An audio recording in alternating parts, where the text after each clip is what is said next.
예수님의 12 제자 중에서 예수님께 제일 사랑을 많이 받은 사람이 사도 요한이었습니다. 이유가 여러 가지 있겠지만은 그 중에 하나는 아마 사도 요한이 제일 나이가 어려서 예수님께서 특별히 사랑하셨던 것 같아요. 연령은 성경 어디에도 얼마나 되는지 잘 모르겠습니다. 하지만 제 느낌으로는 그래요. 나머지 이제 베드로나 야고보나 이런 사람들은 다 예수님하고 동갑이거나 아니면 조금 아래이거나 그런 사람들이었을 것 같아요. 즉 30대 초반의 사람들이 예수님의 일반적인 제자들의 연령층이라고 생각이 듭니다. 하지만 요한은 아마 제 생각에는, 제 느낌에는 10대 후반인 것 같아요. 아직도 20도 넘어가지 않은. 그래서 완전히 막내였어요. 완전히 막내 동생처럼. 그래서 마지막 성만찬 때 요한이 예수님 품에 안겼다, 그런 얘기도 기록이 나와 있지 않아요? 막내처럼 아주 그렇게 귀하게 그 사도 요한이 예수님께 받은 사랑, 그 사랑을 간증하고 써놓은 글이 바로 요한서신입니다. 오늘 1절을 보면 이렇게 고백하죠. 태초부터 있는 생명의 말씀에 관하여는 우리가 들은 바요, 눈으로 본 바요, 자세히 보고 우리 손으로 만진 바라. 그냥 들은 정도가 아니에요. 내 눈으로 똑똑히 봤어요. 그리고 심지어는 손까지 만져봤어요. 2절에서도 비슷한 말이 또 반복해 나옵니다. 이 영원한 생명을 우리가 뭐예요? 보았다는 거예요. 3절에서도 또 말씀합니다. 우리가 보고 들은 바를 이라고 표현합니다. 즉 다시 말하면 이 짧은 구절 속에서 사도 요한은 뭘 강조하고 있느냐면, 나는 예수님을 말씀을 직접 들었습니다. 내 귀로 들었고요. 이 눈으로 똑똑히 그분을 배웠고요. 그리고 심지어는 그분을 만지면서 친밀하게 살았던 사람입니다. 이것을 오늘 편지 서두에서 이렇게 표현하고 있는 것이죠. 자, 그런데 이 요한이 나이가 늙었습니다. 10대 후반에 어렸던 사도가 이제는 90이 넘어 100살 가까이 오게 된 거죠. 이 요한서신의 저작 연대로는 아마도 AD 100년경쯤이라고 짐작을 합니다. 자, 10대 후반의 사도 요한이 이제 90이 넘어갈 때쯤 됐으니까 그 위에 있던 사람들은 다 어떻게 했겠어요? 다 죽었어요. 베드로도 죽고 사도 바울도 죽고 야고보도 죽고. 즉 다시 말하면 예수님을 자신들의 눈으로 보고 그 말씀들을 직접 들었던 1세대는 이미 이 지구상에 다 사라졌습니다. 사도 요한 제일 막내만 지금 살아있습니다.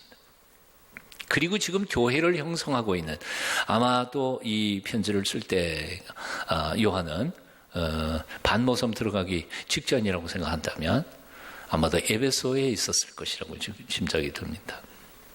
에베소의 교회에 나오는 젊은 세대들, 그 후배들 가만히 보면 다들 자기 눈으로 직접 예수님을 본 사람이 하나도 없고 귀로 들은 사람도 없어요.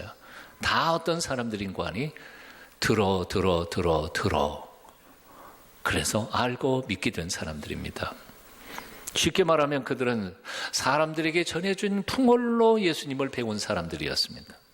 부모 따라 교회 다니고 습관적으로 문화적으로 예수 믿는 사람들만 이제는 세상에 남게 되었던 것이죠.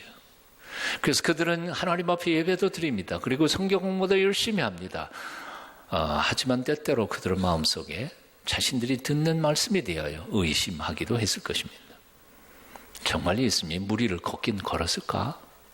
그 환각 아니야? 잘못 봤던 건 아니었을까? 정말 동정녀 마리아에게서 태어나셨을까?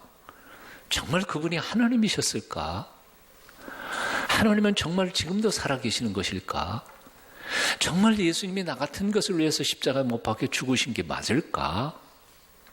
복음을 들으면서 배우면서도 그들은 마음 한쪽 구석에서는 이런 의심들을 할 수밖에 없었을 것이라고 생각합니다. 1세대는 이미 사라졌고 저 할아버지 하나밖에는 남은 게 없으니까.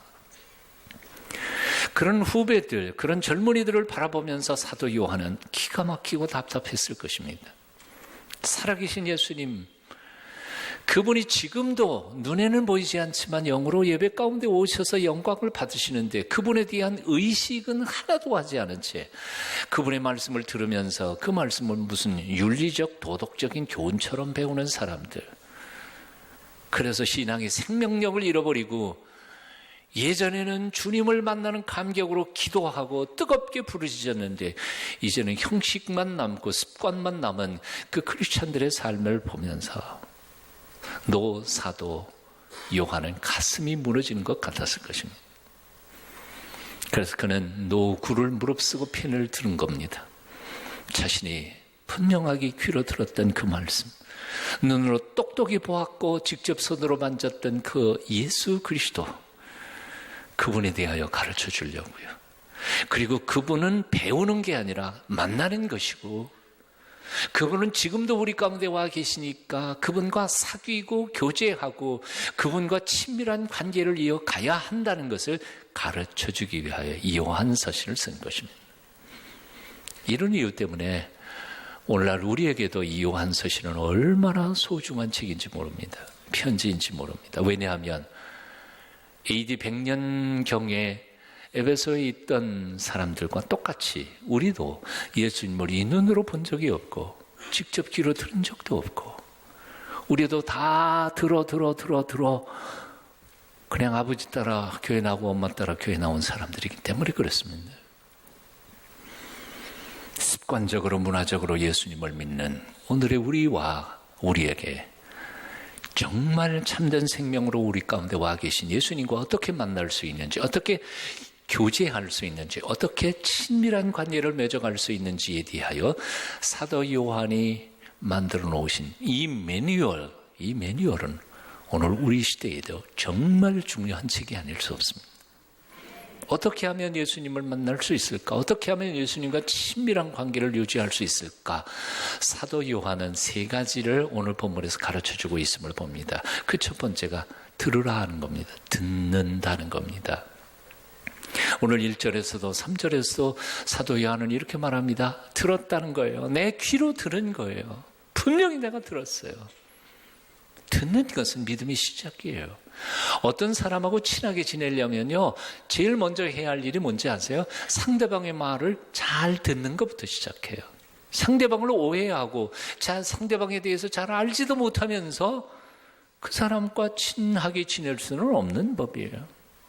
부부간에 가장 큰 문제가 생기는 이유가 뭔지 아세요? 상대방의 말에 주의 깊게 잘 듣고 있지 않아요. 한 번 들으면 뭐라 그러는지 알아요? 그거 한 번 더 들으면 10,000번이다. 그런 소리만 하고 잘 안 들어요. 왜 10,000번을 반복해서 얘기할까요? 안 들었으니까. 상대방이 못 알아들었다고 생각하니까 10,000번을 얘기하는 거예요. 그러니까 그게 잘못이 상대방 잘못이에요? 자기 잘못이에요? 이건 자기 잘못이에요. 인디안 추장 할아버지의 얘기를 전에 했던 것을 기억하실 줄 압니다. 마음속에 흰 늑대, 까만 늑대, 나쁜 늑대, 좋은 늑대가 살고 있습니다. 나쁜 늑대가 충동질하면 내가 나쁜 짓 하고요. 이 얘기를 손자한테 들려주니까 손자가 궁금해서 할아버지만 있는 게 아니라 내 속에도 그 나쁜 늑대, 좋은 늑대가 있네요. 어떤 놈이 이겨요? 그랬더니 할아버지가 밥 많이 주는 놈이 이긴다. 그렇죠. 좋은 생각을 많이 하면 내가 좋은 인격의 사람, 좋은 사람이 돼요. 나쁜 생각을 많이 하면 나쁜 사람이 되는 거예요.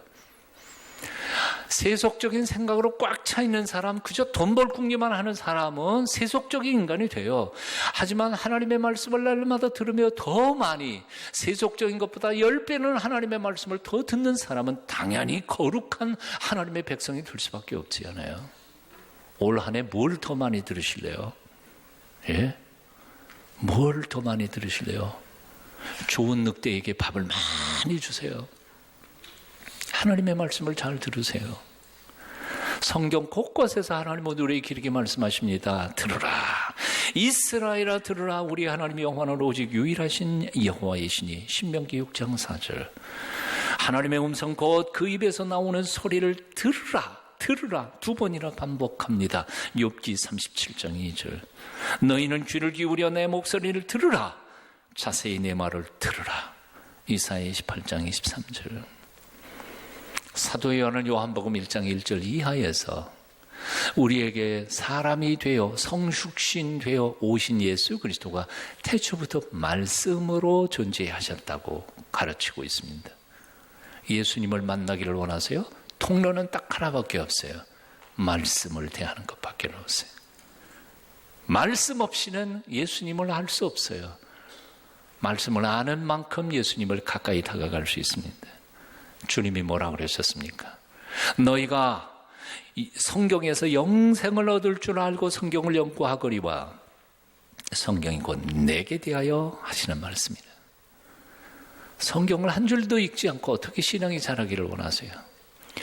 예수님과 친하게 지내는 두 번째 비결은 마음의 눈으로 그분을 바라보는 것입니다. 사도 요한은 분명하게 고백합니다. 1절에도 3절에도 내 눈으로 그분을 똑똑히 보았습니다. 귀로 듣는 것만 부족합니다. 눈으로 확인해야 합니다.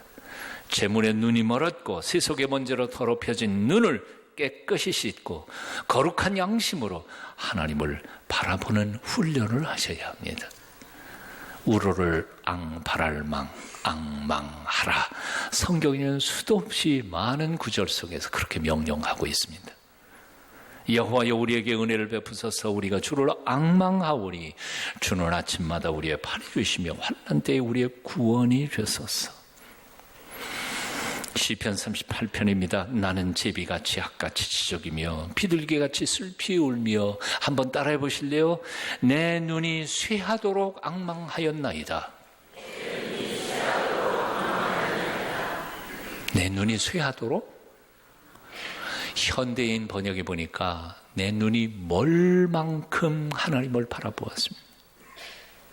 얼마나 하나님을 바라보았으면 멀어버렸어요. 하나님을 멀 만큼 하나님을 바라보았습니다. 여러분, 설교하는 목사가 설교할 때 누가 제일 눈에 띄는지 아세요? 네? 이렇게 많은 사람들이 있지만 눈에 띄는 사람들이 있어요. 누군지 아세요? 예, 꾸벅꾸벅 조는 사람이요? 눈에 안 띄어요. 예. 눈 부릅뜨고 나를 쳐다보는 사람이 눈에 띄일 수밖에 없어요. 예. 그런 사람들의 눈빛이 딱 보이면 와, 겁먹어가지고 저도 실수하면 안 되는데 그러고 열심히 잘하잖아요. 다 잠 잡으세요. 아무렇게나 막 하지. 그런 목사는 없겠지만 하나님의 눈이 누구에게 시선이 가시겠어요? 당연히요. 눈 부릅뜨고 하나님을 향하여 눈을 뜨는 그 백성들에게 하나님의 눈이 가지 않겠어요? 강아지도 마찬가지더라고요. 강아지 키우는 사람들 보니까 애처롭게 와가지고 주인 쫙 쳐다보면서 밥 줘. 그런 아이가 많이 얻어먹지. 지가 주거나 말거나 그런 놈은 뭐 별로. 역대하 16장 9절에 보니까 이런 말씀이 있어요. 여호와의 눈은 온 땅을 두루 감찰하사 전심으로 자기에게 향하는 자를 위하여 능력을 베푸시나니. 하나님의 눈이 온 세상을 두루두루 지금 살피고 계세요. 누구를 살펴요? 전심으로 자기를 향하여 바라보고 있는 사람을 살펴요. 찾아내요. 찾아내서 어떻게 하려고요? 당신의 능력을 그를 위하여 베푸신다는 거지. 올 한 해 동안 전심으로 하나님을 바라보는 하나님의 사람들, 눈이 멀 만큼 시편 기자의 말처럼 눈이 멀 만큼 하나님을 바라보는 하나님의 사람들이 다 되시기를 축원합니다. 마지막으로 예수님과 친하게 지내는 세 번째 방법은 바로 손을 내밀어 만지는 것입니다. 사도 요한은 예수님 만졌다고, 내 손으로, 헬라어 원절에 보면 내 손으로가 강조되어 있어요. 내 이 손으로 직접 난 그분을 만져봤다는 거예요. 그건 신화가 아니에요. 뭐 하나님이 환상 가운데 왔다가 예수님께서 왔다가 가버린 거 아니에요. 이제 요한 1서를 공부하시다가 보면 그때 당시 이단들의 얘기가 나올 텐데요. 이 얘기를 강조하는 이유가 있어요. 그런 이단들이 있었어요. 예수님은 그냥 환상으로 왔다가 가신 분이라고 주장하는 사람들이 있었거든요. 그거는 이제 그 얘기 나온 다음에 하고요. 예수님께서 부활하신 후에 의심 많은 도마에게 이렇게 말씀하셨잖아요. 도마에게 이르시되 내 손을 이리 내밀어 내 손 만져봐. 여기 못자국 아니야. 손을 끌어서 이 옆구리 한번 찔러봐. 여기 청자국 찔렀던 데 아니냐. 만져보라. 그러면서 믿음이 없는 자가 되지 말고 믿는 자가 되라 라고 말씀하십니다. 다른 제자들에게도 이렇게 말씀하십니다. 내 손과 발을 벗고 나인 줄 알라. 또 나를 만져봐라. 영은 살과 뼈가 없지만 나는 이렇게 있지 않아. 예수님은 실제로 정말 죽음에서 부활하여 이 몸으로 살아나신 분인데 환상이 아니란 말이에요. 그걸 증명하시려고 했던 거예요. 마태복음 9장에 보면 12의 혈루증을 앓던 여인이 군중으로 헤치고 들어가서 예수님 뒤에 가서 멀리 예수님의 옷자락을 손을 잡습니다. 이유가 뭡니까? 옷자락만 잡아도 자기 병이 날 것이라고 하는 믿음을 가지고요. 그 여인을 향하여 예수님께서 뭐라고 말씀하십니까? 딸아, 안심하라. 네 믿음이 너를 구원하였다. 성경 보니까 마태복음 9장 22절에 여자가 그 즉시 구원함을 받으니라 라고 말씀하셨습니다. 자, 그렇다면요, 2000년 전에 예수님이 계실 때는 이렇게 만들 수 있지만 2000년 지난 지금 우리는 예수님이 하늘로 승천하 계시고 그 외에 영신 성령님이 우리 가운데 와 계신데 우리가 어떻게 만져요? 뭘 만져요? 예. 그 예수님을 만진다는 것은 무엇을 의미하는 것일까? 간단해요. 기도의 손을 내미는 것이에요. 기도의 손을 내밀어. 기도의 무릎을 꿇어. 예수 그리스도 앞에 나아가 그의 도우심을 구하는 거예요. 사랑하는 여러분, 올 한 해 동안 기도의 손을 내밀어 주님의 옷자락을 만지는 경험을 하시게 되시길 축원합니다. 자, 우리가 처한 환경은 너무나 힘들고 어렵고 우리에게 하나님께서 맡겨주신 직책은 너무 무거우니 할 수가 없어요. 그래서 요즘 저희 심정을 이래요. 내 머리로는 안 되니까, 지혜가 부족하니까 하나님의 말씀을 읽을 수밖에 없고요. 하나님의 말씀 속에서 나를 인도하시는 주님의 세미하게 들려주시는 음성을 들을 수밖에 없고요. 내 힘이 부족하니까 하나님의 전능하신 힘 좀 빌려달라고 기도할 수밖에 없지 않아요. 저의 심정이에요. 말씀 묵상과 기도, 이 두 가지가 요즘 제가 사는 비결이에요. 저만 그렇겠어요? 여러분 혼자 여러분의 머리로 얼마든지 지금 여러분의 인생을 살아가겠다 생각하는 사람은 성경 안 읽어도 돼요. 네? 여러분이 힘이 넘쳐나서 얼마든지 하나님 안 도와주셔도 여러분 인생 살 것 같으면요, 기도 안 해도 돼요. 하지만 저처럼 삶의 환경 너무너무 힘들고 미래는 예측할 수 없고 내 머리로는 지혜가 모자라서 판단할 수 없고 아무리 뛰고 달리고 애를 써도 내 힘으로는 이 일들을 감당할 수 없는 이 순간에는 말씀을 읽을 수밖에 없고 말씀 속에 주님의 음성을 듣기를 열망할 수밖에 없고 기도할 수밖에 없다고요. 사랑하는 여러분, 올 한 해 동안 두 가지, 이 두 가지 핵심이에요. 말씀 묵상과 기도를 통하여 세상을 넉넉히 이겨가는 주의 백성들이 다 되실 수 있기를 축원합니다. 말씀 묵상과 기도가 뭐예요? 이건 간단해요. 말씀 묵상 따로 있고 기도가 따로 있는 게 아니에요.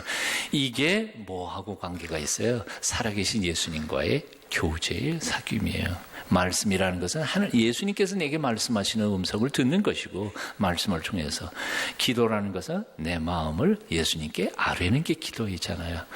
그러니까 이 예수님의 실체, 그분과의 교제가 없이는 이런 건 다 의미가 없어요. 나 혼자 성경 묵상하고 뭐 해탈하는 것, 돛 닦는 거 아니거든요. 그분과의 관계예요. 20세기 초에 구세군의 전도자였던 사무엘 로건 블랭글이라고 하는 사람이 이런 말을 했습니다. 우리가 어떤 사역을 감당할 때 가장 큰 유혹은 예수님과 함께 보내는 시간보다 먼저 예수님을 위해 뭔가를 하겠다고 생각하는 것이다. 일이 중요해요? 아니면 예수님과 먼저 사귀는 게 중요해요? 이게 먼저라는 거예요.